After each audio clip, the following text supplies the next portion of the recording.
강철로 만들어진 건물은 가볍다. 어느 정도로 가벼운가? 옷처럼 가볍다. 지금 우리가 사는 시대의 철은 뭐냐? 철은 여전히 진보하는 신소재다. 21세기의 철은 구조체로도 쓰이지만 외피로 쓰여요. 구조재가 아닌 비구조. 옷과 같다 이거죠. 옷처럼. 사람이 이렇게 서 있으면 내 몸이 구조체잖아요. 거기에 옷이 걸쳐져 있잖아요. 이게 크레딩이라는 거예요. 옷이 이렇게 붙어 있어요. 그렇게 쓰는 재료가 철이다라고 하는 거예요. 새로운 재료가 새로운 건축을 만든다. 새로운 엔지니어와 기술이 건축을 만들지, 건축에 뭐 새로운 이념이나 무슨 뭐 철학이나 이런 게 전 건축을 만든다 생각하지 않아요. 그래서 철골, 철제, 강철, 그것이 가지고 있는 공간의 가능성, 생산의 가능성에 깊은 관심을 가지시기를 바란다.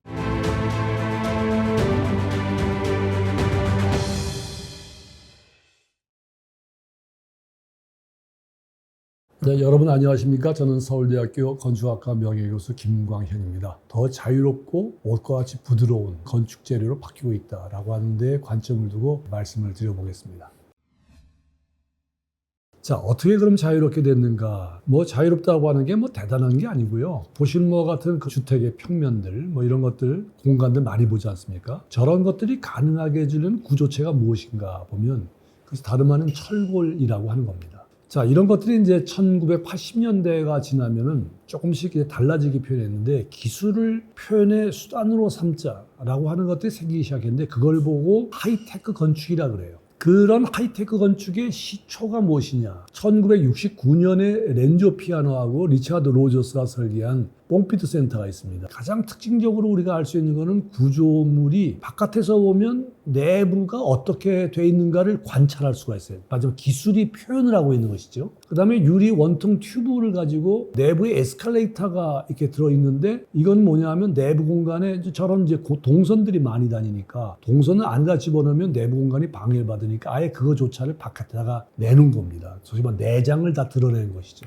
이렇게 해서 내부 공간을 활기 있게 만들어야겠다, 자유롭게 만들어야겠다라고 하는 거였는데 이 건물에는 방화 칸막이 벽 말고는 벽과 내부 기둥이 하나도 없습니다. 자유롭게 평면을 배치하고 어떤 전시라도 할 수 있겠다라고 하는 것을 추구한 건물이었습니다. 1986년에 마찬가지로 노만 포스터가 홍콩, 상하이 은행을 설계했죠. 하이테크 건축의 정점이라고 얘기하는 거였는데 내부에 보면은 굉장히 자유롭고 아주 터진 공간을 만들었어요. 굉장히 넓은 공간을 만들었는데 세계 최초의 오픈 플랜 사무실 존을 설계한 걸로 유명합니다. 스틸이 가지고 있는 제일 훌륭한 특징을 가지고 건물을 만들었는데 에스컬레이터하고 엘리베이터, 계단, 설계, 유니트 부품이 모두 바깥쪽으로 노출되어 있어요. 뽕피트 센터하고 똑같아요. 그리고 이제 밤이 되면 투명하고 개방적인 공간을 그대로 보여주기 때문에 은행이 시대의 첨단 달리는 정보 산업이다 라고 하는 은행의 모습을 상징적으로 그것도 구조체가 구축을 가지고 표현했다는 점에서 상하이 홍콩 은행은 역사적인 건물이 되고 있습니다. 자, 이런 노력들이 오늘날에도 계속되고 있기 때문에 그 건물로 끝났다고 하는 건 아니죠. 소개할 수 없을 정도의 많은 건물들이 도시를 가득 채워가고 있는데 자, 그 다음에 이제 철골이 가지고 있는 강철, 스틸이 가지고 있는 중요한 성질은 주택 건설입니다. 차별화된 공간 경험을 어떻게 제공하느냐라고 하는 것이 이제 근대 이후에 주택 건설의 중요한 과제가 됐는데 특히 스틸, 강철은 이 모듈러 시스템을 만들어내는데 아이디어를 제공하는데 중요한 단초가 됐습니다. 우리가 주택을 지을 적에 뭐 다른 게 뭐 있나요? 주택인 경우에는 단독주택이든 공동주택이든 더 나은 삶의 질을 어떻게 더 많은 자유시간을 가지면서 생활할 수 있겠는가라고 하는 것이 이제 최종적인 목적이 되겠죠. 이제 이렇게 되려니까 이런 것들은 대량 생산을 해야겠다. 조립식의 요소를 어떻게 다양하게 결합되는 주택을 개발할 것인가. 그래야 다양한 요구에 대응할 수 있으니까 이걸 하려니까 이동을 해야 되고 운송이 용이해야 되고 더군다나 주택이라고 하는 거는 사는 사람마다 다 다르잖아요. 지역도 있고 어떤 일정한 지역만 주택을 공급할 수는 없잖아요. 이런 과제를 스틸 하우스가 해결해야 된다라고 하는 그런 문제를 안고 있었습니다. 이런 게 최근에 이루어진 게 아니고요. 근대 주택 1926년에서 27년 뭐 한 가지 예를 두고 보자면 발터 그로피우스라는 아주 훌륭한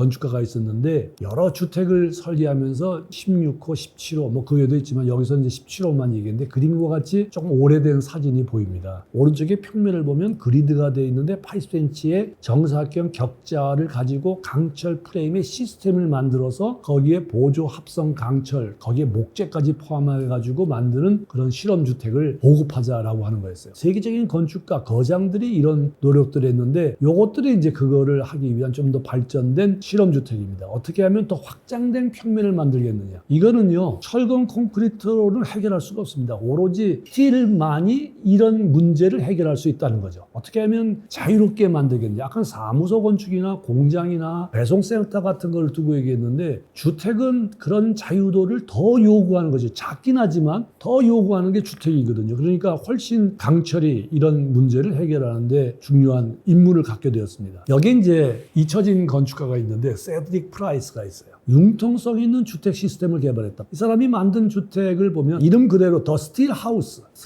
계획을 했는데 똑같은 평면의 모듈을 가지면서 어떻게 다양성을 줄 것인가. 그러면서 평면을 볼 때 24시간마다 시간에 따라서 사람이 요구 조건과 생활이 달라진다. 그때마다 벽을 움직이면서 본관을 바꿔가면서 그 여러 가지 다양한 요구에 대응하자. 살아있는 기계를 만들자. 이런 것들로 다시 주택 산업이 조금 바뀌어 나갔으면 좋겠다라는 생각을 해봅니다. 1975년에 마이클 홉킨스라는 사람이, 이 사람 대단히 유명한 사람이에요. 이 사람이 자기 집을 졌어요. 주택이 정말 프레임으로 져 있고 엑스 브레이싱을 걸고 있고 뭐 건물이 이제 밤에 찍었으니까 속이 투명하죠. 뽕피트 센터하고 비슷한 측면이 있어요. 뽕피트 센터가 주택으로 바뀌는 거예요. 평면 아주 간단하죠. 뭐 강철 패널과 유리, 그리고 2층짜리 주택을 해서 평면이 간단한데 저라도 한번 살아볼 만하다라고 하는 생각이 들 정도로 평범하지만 특이하게 보여요. 그러니까 주택 산업으로 발전시킬 수 있는 소지가 저기에 있지 않는가라는 생각을 갖게 합니다. 스틸하우스라고 하는 거는 결국 뭐냐 그러면요, 현재의 라이프 스타일을 기능적으로 문화적인 요구에 어떻게 부응할 수 있는가가 스틸하우스의 최종적인 목적이에요. 또 다른 하나는 변화하는 생활 방식을 어떻게 잘 대응할 거냐. 그 다음에 주택을 크게 만드는 게 아니라 어떻게 하면 작게 만들어서 이런 요구들을 대응하는가 하는 것이 오늘날 우리가 풀어야 할 스틸하우스의 주제라고 생각이 듭니다. 마지막으로 한 가지를 더 보겠습니다. 강철로 만들어진 건물은 가볍다. 어느 정도로 가벼운가? 옷처럼 가볍다. 지금 우리가 사는 시대에 철은 뭐냐? 철은 여전히 진보하는 신소재다. 21세기의 철은 구조체로도 쓰이지만 외피로 쓰여요. 구조재가 아닌 비구조. 옷과 같다 이거죠. 옷처럼. 사람이 이렇게 서 있으면 내 몸이 구조체잖아요. 거기에 옷이 걸쳐져 있잖아요. 이게 크레딩이라는 거예요. 옷이 이렇게 붙어 있어요. 그렇게 쓰는 재료가 철이다라고 하는 겁니다. 그런데 이 크라이스터 빌딩이 1929년에 지었는데 저 높이 지었어요. 왼쪽에. 거기에 스테인리스 강을 가지고 크라운을 만들었어요. 강철이 외피를 만들어서 표현을 하고 있는 것이죠. 저긴 기능하고 그하고 아무 상관이 없는 거예요. 표현을 하고 있는 반짝거리고. 자, 그런 것들이 오늘날에 와서 강판은 어떻게 했냐? 성령 재료가 됐어요. 왼쪽에 있는 9개 커튼은 그 철골이 가지고 있는 성령 재료의 여러 모습들을 나타내요. 표정이 다른 거예요. 왼쪽은 어떻게 됐느냐? 마치 무슨 올로 뜬 테이블 크로스 같아요. 실처럼 짰어요. 여기를 보고 메탈 패블릭이라고 얘기하잖아요. 이런 것도 철의 성질이죠. 또 요새 보니까 뭐 플리츠라고 하는 여성 옷감 이런 것들이 많이 나오더래요. 철이 플리츠처럼 접힌 옷감처럼 만들어져요. 저거는 콘크리트로 못 만들어요. 벽돌로도 안 돼요. 철이 저거를 가능하게 만든다. 저게 오늘날 건축가들이 쓰고 있는데 왜 쓰는가? 옷이라고 하는 건 몸의 모습을 나타내죠. 똑같이 철은 건물의 본 모습을 나타낸다. 철은 산업용 재료가 아니다. 이제는 촉각적인 재료로 바뀌고 있다. 루이비통 건물인데요. 일본에 지어진 건물인데 이건 뭐 철이 아니라 거의 뭐 천처럼 만들어져 있고 철만이 가능하다. 왜 옷감처럼 만드느냐? 결국은 주변에 풍경이 있지 않습니까? 건물도 있고 뭐 나무도 있고 이런 것들이 그 건물을 비추는 거예요. 이게 이제 철의 힘이죠. 유리, 콘크리트, 벽돌, 목재 등과 조화도 이룰 수 있다. 철골이 혼자 쓰이지 않는다. 철재라고 하는 게 같이 쓰이면서 더 많은 소재를 만들 수 있기 때문에 공간을 풍성하게 만들 수 있다. 앞으로 그러면 철골 스틸 하우스나 스틸 빌딩이 어떻게 만들어져야 되는가? 자, 주택이라는 관점에서 보면 목재하고 쓰일 수 있어요. 요새 우리 한옥 보면 뭐 계량 한옥이다, 절충 한옥이다 이렇게 얘기하는데 나무를 쓰면서도 철골과 함께 쓰는 주택들이 많으니까 철골과 목조가 만들어지죠. 고층 건물을 어떻게 쓰냐면 시드니에 세워진 이 건물 보세요. 이 철골과 목조가 합해진 거예요.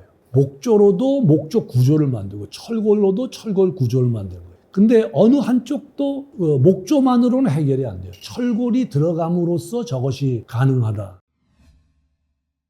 자, 정리를 해보겠습니다. 이제 하우스만 갖고 얘기하자면 제철, 철을 만든 제조하는 회사나 생산하는 회사나 그것을 가지고 만드는 주택 건설 업체나 중간에서 이제 활동하게 될 산업들이 있을 겁니다. 스틸하우스의 미래가 어디 있는가 보면 저 나름대로 볼 때 거주 환경 전체를 어떻게 운영할 건가라고 하는 점에서 스틸하우스를 생각해 주면 좋겠다. 왜냐? 스틸하우스만이 이 문제를 해결할 수가 있다. 그래서 앞으로 주택 문제를 조금 더 개별주택이 아닌 집합주택으로 만든다 그러면 그 문제를 주택 하나, 우리 지금 보면 한 채 한 채로만 생각하잖아요. 거주 환경을 좀 넓혀서 생각하는 걸로 했으면 좋겠다. 두 번째, 스틸하우스의 미래는 생산과 유통의 산업으로 계획돼야 된다. 그냥 한 채 한 채를 아이디어로서만 내가지고는 안 된다. 그게 근대 건축이 실패한 이유였다. 왜냐하면 주택이라고 하는 것은 많은 관습이 필요한 것이다. 거기에 만약에 어렵다고 한다면 목조라든가 이런 것들을 같이 섞어가면서 철골류가 철제류가 얼마나 인간에게 따뜻하고 좋은 환경을 만들 수 있는가를 보여줘야 된다. 앞으로 우리나라 발전한 사회에서 어떤 건물들이 있어야 되느냐면 굉장히 중요한 과제예요. 이 문제는 국가가 관심 가져야 돼요. 그런 여러 가지를 모두 합하면서 하이브리드로 해결할 수 있는 건 철밖에 없다. 그래서 이런 관점에서 이걸 생각해야 되는데 처음에는 아마 그렇게 생산이 많지 않을 겁니다. 그런데 이걸 꾸준히 해가면서 22세기 앞으로 맞닥쳐야 될 세계에 가져야 될 건축의 소재를 만드는 건데 새로운 재료가 새로운 건축을 만든다. 새로운 엔지니어와 기술이 건축을 만들지 건축에 뭐 새로운 이념이나 무슨 뭐 철학이나 이런 게 전 건축을 만든다 생각하지 않아요. 그래서 철골, 철제, 강철 그것이 가지고 있는 공간의 가능성, 생산의 가능성에 깊은 관심을 가지시기를 바란다. 저도 갖고 싶다. 이런 생각을 하면서 강의 전체를 마치겠습니다. 감사합니다.